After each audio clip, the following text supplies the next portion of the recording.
এমন একটি আমল আছে, এই আমলটি যদি আপনি করেন জীবনে কোনোদিন আপনার ক্যান্সারের মতো রোগ হবে না। সুবহানাল্লাহি ওয়া বিহামদিহি সুবহানাল্লাহিল আযীম। ক্যান্সারের সরাসরি সারা পৃথিবীতে অনেক বেশি বেড়ে গিয়েছে। আল্লাহর হাবিব সাল্লাল্লাহু আলাইহি সাল্লামের একটি হাদিস আপনাদের সামনে আমি বলতে চাই, এবং আমার সামনে কোরআনে কারীম আছে। এই কোরআন শপথ করে আমি বলতে চাই, যারা ক্যান্সারের ভয় পান, দুর্ঘটনার ভয় পান, বিপদের ভয় পান, শুধুমাত্র জীবনে ছোট্ট একটি দোয়া মুখস্থ করে রাখেন, জীবনে কোনোদিন আপনার ক্যান্সার হবে না, জীবনে কোনোদিন গাড়ি দুর্ঘটনা হবে না, জীবনে কোনোদিন আপনি কোনো বড় ধরনের অসুস্থতার মধ্যে ভুগবেন না। আপনি ছোট্ট একটি দোয়া মুখস্থ করে রাখবেন, ওই দোয়া অনুযায়ী আমল করবেন, জীবনে কোনোদিন আপনি বড় ধরনের কোনো দুর্ঘটনার শিকার হবেন না ইনশাআল্লাহ।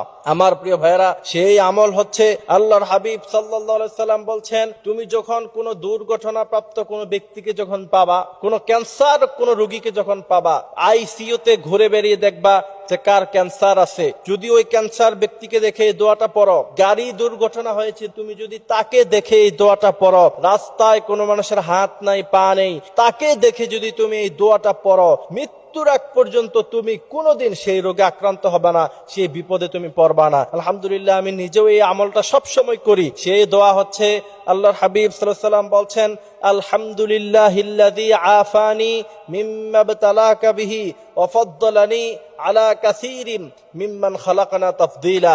আমি দোয়াটা আবারও বলছি, মুখস্থ করে নেবেন।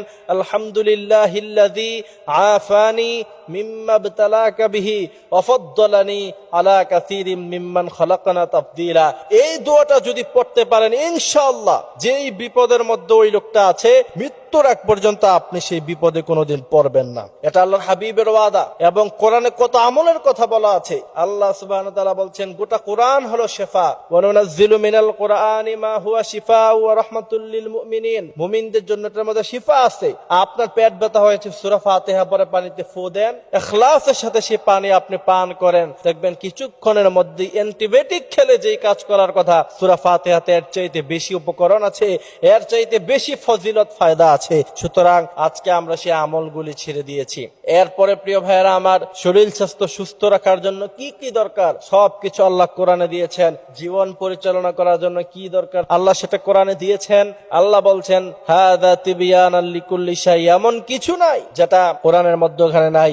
এক লোক এসে বলল যে কি করে রুটি বানাতে হয়, কতটুকু আটা লাগে একটা রুটি বানাতে, আমি কি করে কোরআন থেকে জানবো? তো আলেম প্রশ্নের উত্তর দিয়েছিলেন, ফাসআলু আহলা যিকরি ইন কুনতুম লা তা'লামুন। যেই ব্যক্তি এই রুটি সম্পর্কে জানে, কোরআন বলছে তুমি তাকে গিয়ে জিজ্ঞাসা করো, তার কাছ থেকে তুমি শিক্ষা গ্রহণ করো। সুতরাং